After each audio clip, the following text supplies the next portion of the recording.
Hey guys! Today I'm going to be doing a Throwback Thursday video on my October/November favorites from last year. So last year I was kind of in the same funk that I am right now. I just did a current favorites video that you will have seen recently, and so I haven't had favorites for a while. It's kind of the same thing that happened this time last year, that I didn't have a lot of beauty favorites necessarily, but I had a few things that I wanted to share. So I'm basically just going to review those favorites and tell you whether they're still favorites or not now. So I will leave the original video down below in case you're interested in checking it out. So that would have been a year ago now at this point, so ish, a little less than a year, because I did this at the beginning of December technically. But I want to share with you guys whether some of these things are still favorites. So the first thing that I shared was a newer palette to me at the time, and that was the Coastal Scents Revealed 2 palette.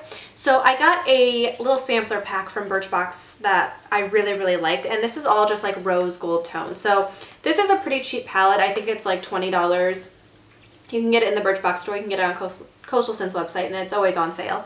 But it has just a lot of really pretty rose gold tones. I actually also did a video where I compared this to the Naked 3 and the Lorac Unzipped, so I'll leave that here in case you're interested and if you haven't seen it before. But I really like this palette. There's a lot of really pretty colors. Obviously some of the quality isn't going to be as great as the higher level quality of these palettes, but I think this one works really well for the cost, and I kind of wish that I wouldn't have gotten the other palettes because this one I think is really for the most part just as good. To be honest, I haven't used this that much since that video. In January of this past year I started doing the Pan That Palette Lorac Pro Challenge, so I will also leave that linked here in case you're interested in checking out how that's going. But I've basically only used that palette for the past year, so I haven't been using this much recently, but I will start reaching for it and mixing it in because I'm down to about 5 shades that I plan to use up in that palette. So I'm going to have to start mixing some of these lighter colors in anyway, so I might be reaching for this more often now, but I just hadn't in the last year-ish because I've been doing that. So yeah, this one's a great palette though. If you are looking for a cheaper version of some rose gold eyeshadows, this one's definitely worth checking out. I would highly recommend that one. Next thing that I mentioned is a nail polish that I'm actually wearing just by pure coincidence right now, that I need to repaint. This is the OPI nail polish in Designer De Better. This was from a Muppets collection a few years ago, and this is one of my favorite go-to metallic shades. It's great for the winter season. The winter season, I say, as it's 78 degrees today.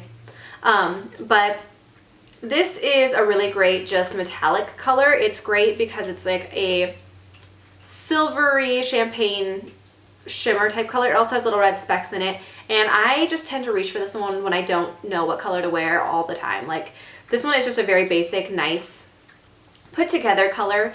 It looks good, but it's not anything where everyone's like, whoa, look at your nails. It's just a nice neutral metallic color. So this one is definitely one I would recommend. If you can find it anywhere, I definitely would. I use it all the time and I really have a lot left, so I'm surprised by that. But this is definitely a great polish. If you can't find this one, Orly's Rage is along the same vein. That one's more of a rose gold than kind of the champagne gold, but they're kind of similar. But I absolutely love this nail polish. This is one of my absolute favorites still. The next thing that I mentioned is kind of an odd thing, but this is the Elizabeth Arden 8-Hour Cream, and this is a skin protectant. It's like a really thick salve type formula, if you guys can kind of see it there.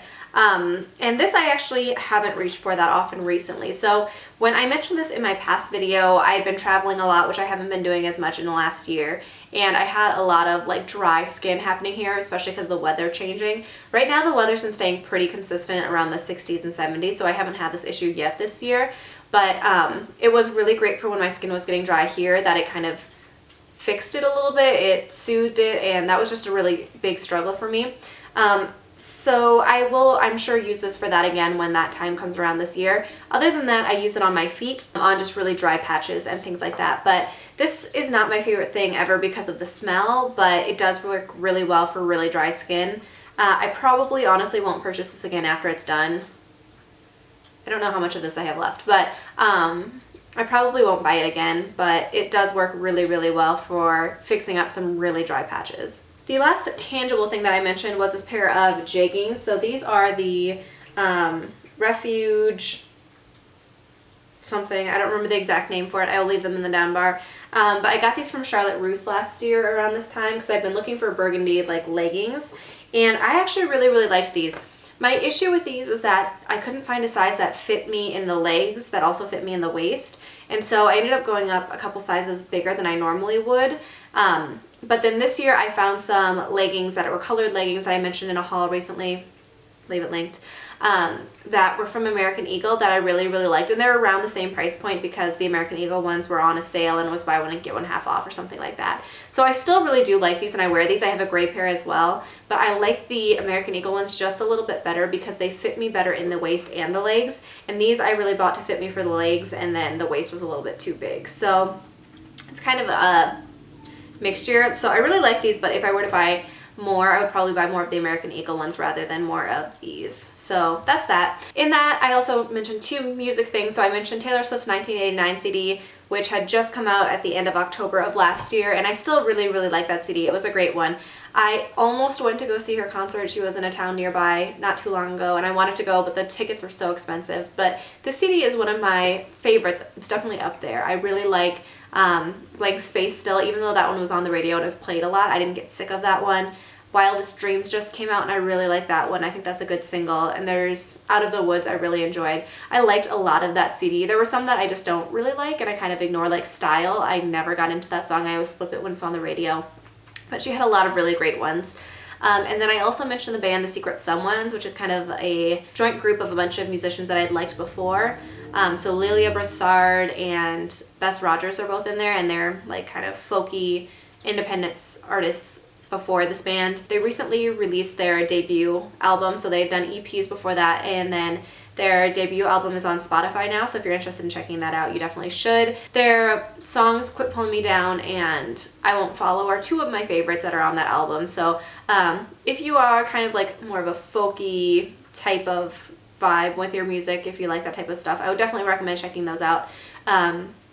They're a good band. I like them a lot.